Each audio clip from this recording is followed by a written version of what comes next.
sometimes when you play a melody like that, you start to wonder if you're going to get to the end before you hit the dreaded wet out. Wet out is moisture condensing inside the flute. Moisture from your breath.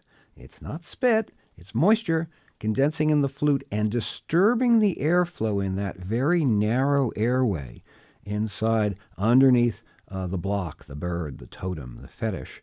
And when you disturb that smooth airflow, the vibration that creates the sound, that's disturbed, and you lose your sound. It starts to get a little rough, and then it completely goes away. I'll give hitting the microphone, I'll give a demo with a little trick I have here on this flute.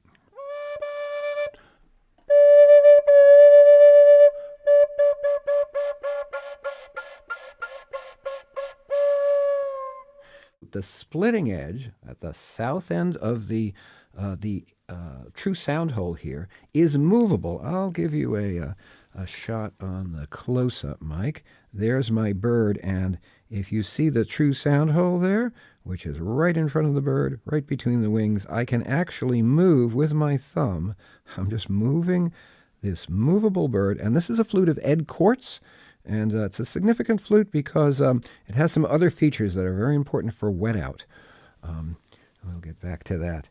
We'll get back to that later. But so what causes wet out, or what affects wet out? Well, first of all, temperature. When you breathe hot, moist air into something cold, it condenses, like fog. So maybe we should call this fog out, or better than wet out, I don't know, but I'm fogging my flute out when I breathe into it and the flute is cold. When is the flute cold? When the body of the flute actually has a lot of cold in it.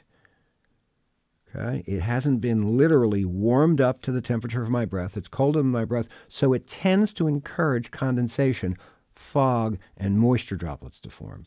Now, if I have a flute that has a very dense wood, it's going to hold more of that cold temperature. If I have something like, well, this is maple, and that's pretty heavy wood, or the ultimate would be ebony, extremely dense wood. It's heavy per amount of volume it is, which means it's going to hold a lot of that cold temperature. If you think of something ultimately light, like styrofoam, doesn't hold any heat or cold, right? It's a great insulator. But in terms of wood, maybe cedar is one of the best because it doesn't have a lot of density and it warms up very quickly. The ultimate, I think, is something like this flute, which is made of aluminum. This is a low D whistle, Irish whistle.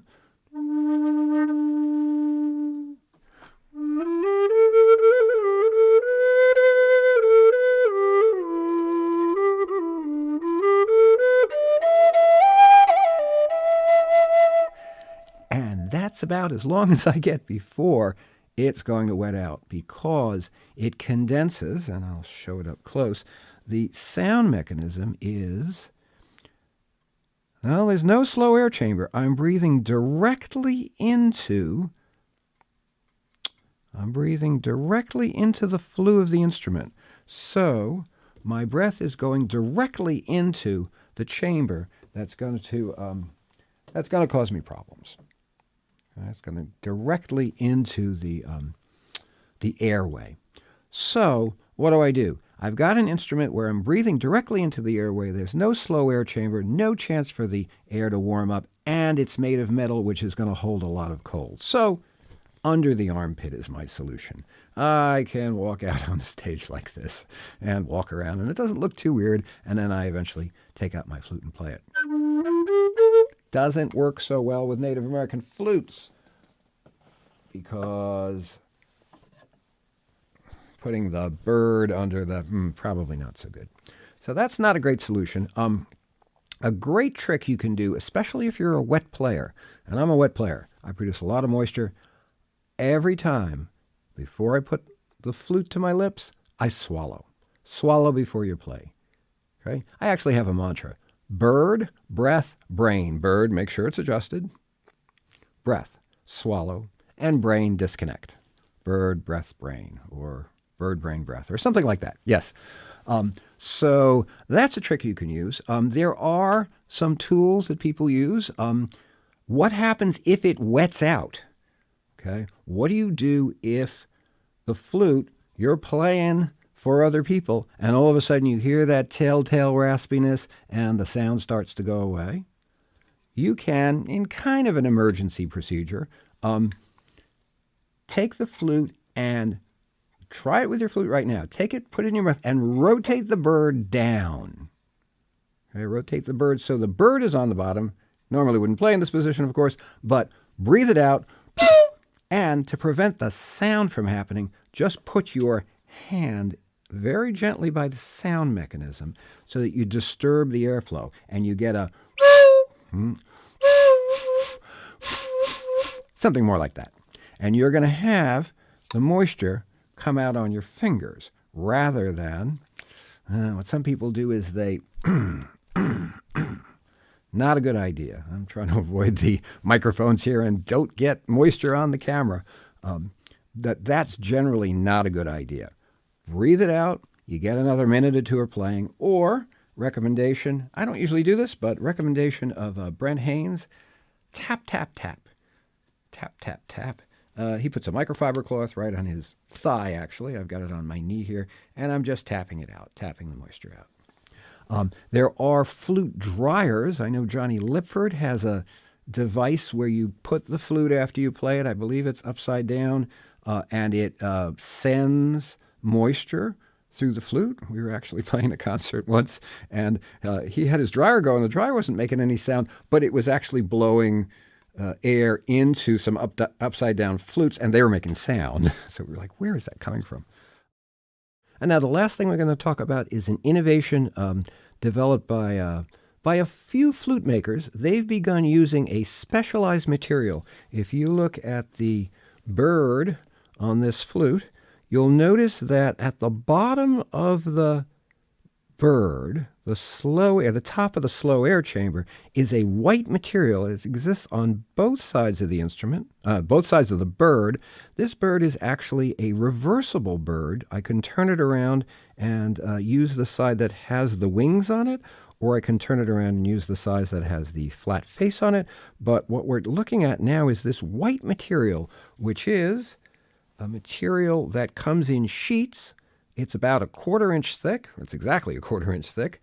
And what Ed Kort has done and a few other makers have done, including Bob Grealish, John Stillwell of Ancient Territories, and Ed Kort, the maker of this instrument, have done is taken that material and put it at the bottom of the bird. The material might look something like this. Here's a little sliver of it. It's about that much. When you purchase this from Scientific Commodities in Arizona, you get it in a sheet about 4 times the size of this, and so you get a kind of a lifetime supply of these inserts. And that's what's built into this bird, and it works absolutely wonderfully. You will not wet this instrument out.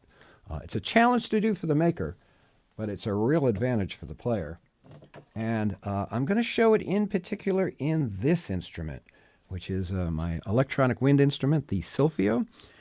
This is an instrument where I breathe through this mouthpiece, separate mouthpiece that comes out, and then my breath goes through the entire length of the instrument and exits out the bottom. And, especially since I'm a wet player, I'm going to condense a lot of moisture in that central tube, and that central tube goes past a lot of electronics. And we know that moisture and electronics in general are not a good mix. You could actually do damage to the instrument, especially if there were some kind of a leak inside that tube. That tube actually is built into several segments inside the instrument and sealed with glue, so it's possible that moisture can seep out. Anytime you have moisture inside of electronics, you're asking for a problem. So I've been diligently swabbing this instrument out and trying to keep moisture to a minimum and not playing it too long.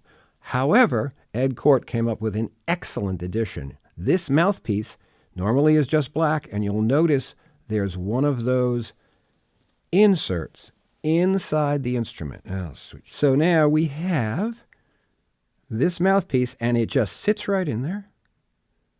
I actually put it sideways usually. And as I breathe in, it absorbs moisture. What I do sometimes is take it out and let it dry, but I don't even need to do that. I just need to let it dry out. If I've been playing a lot, I will actually pull out the insert, put it in, and play away. Doesn't seem to affect the airflow. Okay. Over here on the camera, I've got another variation. This is another mouthpiece I have, and there is a circular tube made of this same material from the same supplier. I'm on clarinet on a VL70M. The Sylphyo itself can make sounds, but right now I'm having an external box make sounds, and this is the clarinet patch.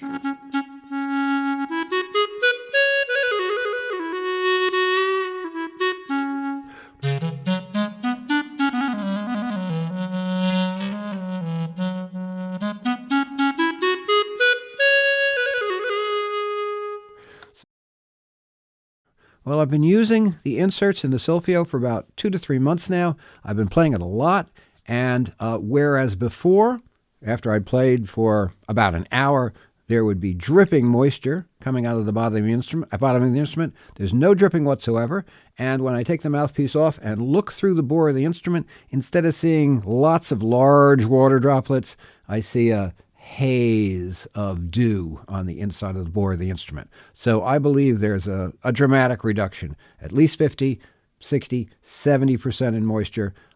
The little block inserted into the mouthpiece absorbs an awful lot of moisture. It's a big win. So that's the episode on moisture. I hope you can put that to use. I hope it helps you out, and hope to see you at a workshop sometime down the line. Bye now.